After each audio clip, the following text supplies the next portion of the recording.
प्यारे बच्चों, आशा करता हूँ आप सभी बहुत अच्छे होंगे। मैं हूँ आपके साथ आशीष सर। आज हम पठन अभियान रीडिंग कैंपेन की वर्कशीट नंबर 26 को पढ़ने और समझने वाले हैं। ये वर्कशीट आपकी क्लास 6ठी, 7वीं और 8वीं तीनों क्लासेस की है। तो आइए शुरू करते हैं। इससे पहले छोटी सी रिक्वेस्ट आपसे, वीडियो को अभी लाइक कर दीजिए और अपने दोस्तों को, क्लास ग्रुप में, फ्रेंड सर्कल में, अपने रिलेटिव को भी शेयर कर दीजिए जो क्लास 6 to 8 में पढ़ते हैं। तो चलिए शुरू करते हैं। और आज की बहुत ही इंटरेस्टिंग सी स्टोरी है। सीखते हैं इस स्टोरी से, समझते हैं कि क्या स्टोरी हमें सिखाने वाली है। किसी घने जंगल में गिद्धों का एक झुंड रहा करता था। तो ये जो आप पिक्चर में देख रहे हैं, ये कौन है? गिद्ध हैं। तो किसी जंगल में रहते थे, पूरा झुंड था इनका। उनका पूरा झुंड एक साथ उड़ान भरता और साथ में ही शिकार करता। पूरा झुंड जहाँ जाता एक साथ जाता, दाना चुगना एक साथ, शिकार करना एक साथ, उड़ना एक साथ और वापस आना एक साथ। एक बार की बात है, वो सभी उड़ते उड़ते उड़ते किसी टापू पर पहुंच गए। टापू यानी कि जो चारों तरफ से पानी भरा होता है और बीच में खाली स्पेस होता है, वहाँ पर ये कबूतर सारे बैठ गए। वहाँ बहुत सी मछली और मेंढक रहते थे, क्योंकि अगल बगल में पानी भरा हुआ था। तो क्या यहाँ पे इनको खाने के लिए बहुत अच्छा भोजन मिल जाता था। उन्हें वह टापू बहुत अच्छा लगा। उनके खाने पीने और रहने की सारी सुविधाएं उस टापू पर मौजूद थी, क्योंकि कुछ मेहनत नहीं करना पड़ रहा था और सारे जो गिद्ध हैं उन्हें सब कुछ वहाँ पर खाना पीना सब कुछ मिल रहा था। तो वो बहुत ही मौज से वहाँ पर रह रहे थे। सभी गिद्ध उसी टापू पर रहने लगे। धीरे धीरे धीरे सारे क्या है, उसी टापू पे रहने लगे। इधर उधर उड़ना उन्होंने बंद कर दिया। अब उन्हें शिकार के लिए कहीं भी इधर उधर जाना नहीं पड़ता था, क्योंकि मछली वहीं थी, मेंढक वहाँ थे, बहुत सारे थे। सभी बिना किसी मेहनत के भरपेट भोजन करती और उस टापू पर आलस से आराम से जीने लगे, आलस करने लगे।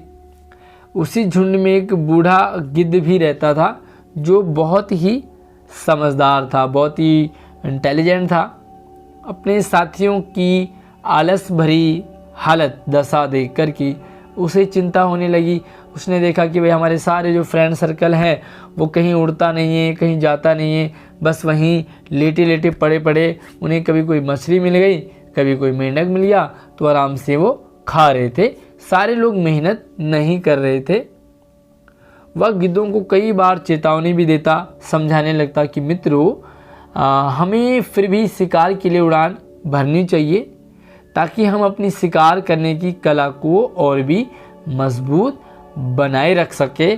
तो जो बूढ़ा गिद्ध था, बड़ा इंटेलिजेंट था, उसने सभी से कहा कि देखो दोस्तों, हमें यहाँ पर खाना पीना सब कुछ मिल रहा है, फिर भी हमें उड़ान भरनी चाहिए, हमें बाहर भी जाना चाहिए और बाहर भी शिकार करना चाहिए। इससे क्या होगा, हम शिकार खेलना भूलेंगे नहीं, उड़ना भूलेंगे नहीं। अगर ऐसे ही आलस करेंगे तो एक दिन हम शिकार करना भूल जाएंगे। अगर ऐसी रहा, हम आलस करते रहे, आराम से हमें यहाँ पे बैठे बैठे मिलता रहेगा, तो हम काम करना बंद कर देंगे। राइट, काम करना बंद कर देंगे। इसलिए हमें जल्दी ही अपने पुराने जंगल में वापस जाना चाहिए। उस बूढ़े गिद्ध की सलाह सुनकर के सभी गिद्ध हंसने लगे। भाई आराम से मौज से मिल रहा है, बैठे बैठे मिल रहा है, लेटे लेटे मिल रहा है, हमें कहीं जाने की ज़रूरत नहीं है, कहीं मेहनत करने की ज़रूरत नहीं है, और तुम कह रहे हो कि फिर से उड़ो उड़ो बाहर चलो। तो सारे बाकी गिद्ध जो है बूढ़े गिद्ध पर हंसने लगे और यह कहकर मजाक उड़ाने लगे कि ये हमें आरामदायक जीवन छोड़कर जाने की सलाह दे रहे। इस प्रकार शेष गिद्धों के झुंड ने उस टापू से जाने से मना कर दिया। सब लोग हंसने लगे, भाई इतना मज़ेदार हमारे लिए हो रखा है, सब कुछ बैठे बैठे लेटे लेटे पड़े पड़े में मिल रहा है, तो क्यों हम आखिर मेहनत करें। तो सारे जो गिद्ध हैं उन्होंने बाहर जाने से मना कर दिया। इसके बाद वह बूढ़ा गिद्ध अकेले ही वापस जंगल में लौट आया। भाई सबको समझाया, लेकिन नहीं मान रहे थे। तो कोई बात नहीं, वो गिद्ध स्वयं उड़ करके चला गया। कुछ दिनों बाद उस बूढ़े गिद्ध ने सोचा कि बहुत समय हो गया, चलो ज़रा टापू पे चलता हूँ और वहाँ देखता हूँ क्या हाल है हमारे फ्रेंड्स की, दोस्तों की, और वहाँ अपने साथियों से मिल कर के आता हूँ। वह बूढ़ा गिद्ध जैसे ही उस टापू पर पहुँचा, वहाँ की दशा देख कर के वह हैरान हो गया, शॉक्ड रह गया। ये क्या देखता है? वहाँ का दृश्य बहुत ही भयानक यानी कि डरावना था। उस टापू पर मौजूद सभी गिद्ध मर गए थे, मरे हुए थे। सबकी डेड बॉडी वहाँ पर पड़ी हुई थी। किसने किया, किसने मारा? वहाँ पर सिर्फ उनकी लाशें पड़ी हुई थी। तभी उसे कोने में एक घायल गिद्ध दिखाई दिया जो कि कराह रहा था, परेशान था। वह उसके पास गया और वहाँ की दशा के बारे में पूछा, भाई किसने ये हालत बनाई, आखिर क्या हुआ यहाँ पर, बाकी गिद्ध कैसे मर गए, कैसे लाशों के ढेर में तब्दील हो गए। उसने बताया, जो गिद्ध वहाँ पर बचा हुआ था उसने बताया कि पहले तो हम बिना मेहनत के भरपेट भोजन करते रहे, कोई मेहनत नहीं, किंतु समय बीतने के बाद साथ ही इस टापू पर मछलियाँ और मेंढक धीरे कम होने लगी। वह सारा जो वहाँ पर खाना पीना था सब खाते गए और धीरे धीरे कम होता गया। धीरे धीरे वहाँ भोजन समाप्त हो गया, बिल्कुल खाली हो गया। चूँकि हमें बहुत समय से ऊंचा उड़ने का अभ्यास नहीं रहा, तो हम शिकार करना भी भूल गए। ये टापू में थे और इधर उधर भी हम नहीं जा पाए। थोड़ी दूर उड़ते पंख हमारे दर्द करने लग जाते और वापस यहीं पर आ जाते। हम उड़ना भूल गए, हम शिकार करना भूल गए। इस प्रकार भूख से हम एक एक करके मरने लगे। उस घायल गिद्ध की बात सुनकर के बूढ़े गिद्ध को बड़ा दुख हुआ, बहुत दुख हुआ। सोचने लगा कि मैंने इन सबको समझाया था, यहाँ से उड़ लो, बाहर चलो, मेहनत करो, लेकिन इन्होंने हमारी एक नहीं सुनी। अफसोस हुआ, रोने लगा। निराश बूढ़ा गिद्ध वापस अपने जंगल में चला गया। तो ये है आलस। और जब हमें आलस आ जाता है तो हमें कोई भी काम अच्छा नहीं लगता। जब बैठे बैठे हमें सारी चीज़ें मिल जाती है। तो कुछ प्रश्न है, एक्टिविटी है। तो देखो, दी गई कहानी में जिन शब्दों को पढ़ने, उनके अर्थ समझने में आपको कठिनाई हो रही हो, उनकी आपने सूची बनानी है, एक लिस्ट बनानी है और अपने घर में अपने बड़े भाई, बड़ी बहन हो या मम्मी पापा हो, दादा दादी, जो भी आपके एजुकेटेड पर्सन हो, पढ़ा लिखा हो, उनसे आप उस शब्द को पढ़ने की प्रैक्टिस करें, साथ में उसका अर्थ पूछे। तो इसके लिए आपको क्या करना पड़ेगा, पूरे चैप्टर को एक बार देखना पड़ेगा। तो चलिए, मैं यहाँ पर आपके लिए पूरा चैप्टर एक बार मैंने यहाँ पर ओपन कर दिया है। अब आपको क्या करना, सिंपली यहाँ से जो टफ वर्ड है उन्हें छांटना है। तो एक बार देखो, इसे वीडियो को रोक करके पॉज करो और उसके बाद देखो कि आपको कौन से वर्ड यहाँ पर डिफ़िकल्ट नज़र आ रहे हैं। तो लाइक मुझे यहाँ पर झुंड दिख रहा है, शायद आपको ये टफ लगे। तो झुंड का मतलब होता है समूह, यानी कि कम्युनिटी। इसी के साथ ये टापू। तो टापू क्या होता है, चारों तरफ से पानी से घिरे हुए भूभाग को हम टापू कहते हैं। इसी तरीके से आपको और भी यहाँ पर कुछ ऐसे वर्ड मिल रहे होंगे जो टफ हैं आपके अकॉर्डिंग। तो आप उन्हें मुझे भी कमेंट में बताएं कौन से वर्ड हैं। साथ में आप अपने फ्रेंड सर्कल से भी इसका अर्थ पता लगा सकते हैं। दूसरा प्रश्न है, यदि आपको बूढ़े गिद्ध से कुछ सवाल पूछने हों तो आप क्या पूछते और बूढ़ा गिद्ध उन प्रश्नों की क्या उत्तर देता? कोई 3 सवाल और उनके उत्तर लिखेंगे। चलिए, मैं आपको अभी थोड़ी देर में लिखवाता हूँ। प्रॉपर वे में मैंने लिखवाए हैं, थोड़ा सा समझ लीजिए।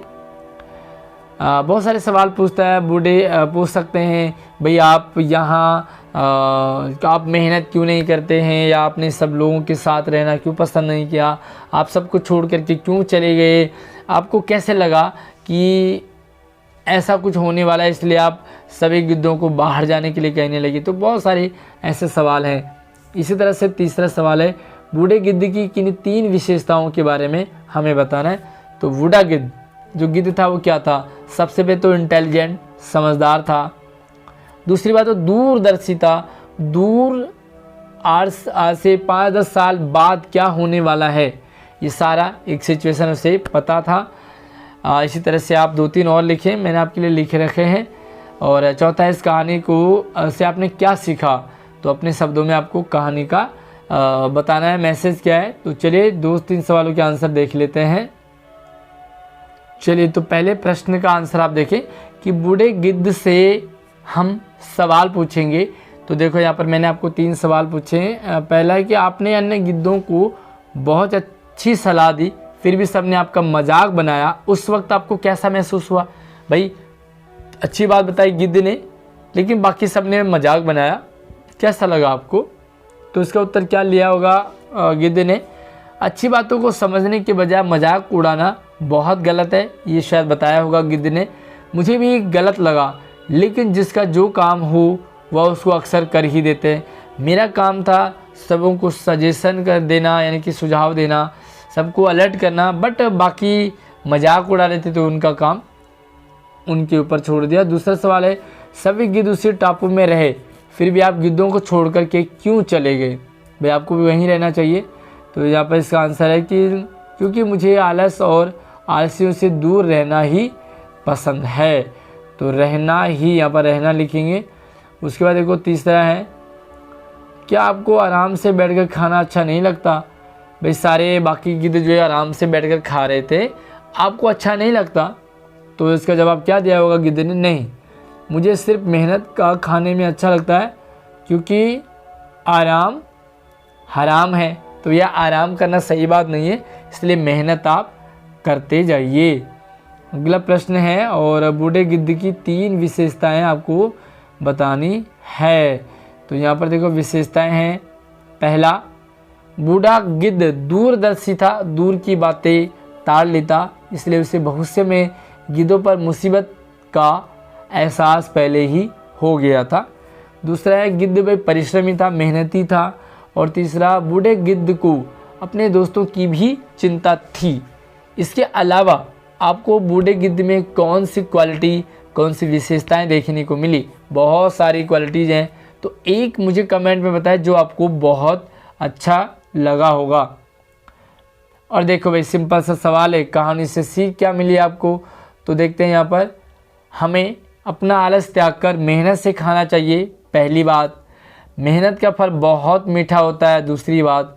जबकि आलस हमारा सबसे बड़ा शत्रु है, जो मनुष्य को नष्ट कर देता है। तो ये सीख हमें इस कहानी से मिली। बाकी आपने क्या सीखा इस कहानी से, मुझे कमेंट में ज़रूर बताएं। वीडियो को लाइक करके शेयर कर दीजिए अपने दोस्तों को, रिश्तेदारों को, क्लास ग्रुप में, क्योंकि शेयरिंग केयरिंग होता है, ताकि आपके दोस्त भी पढ़ाई कर सके। नई वर्कशीट में मिलते हैं नई वीडियो में, तब तक आप अपना ख्याल रखेंगे। बाय।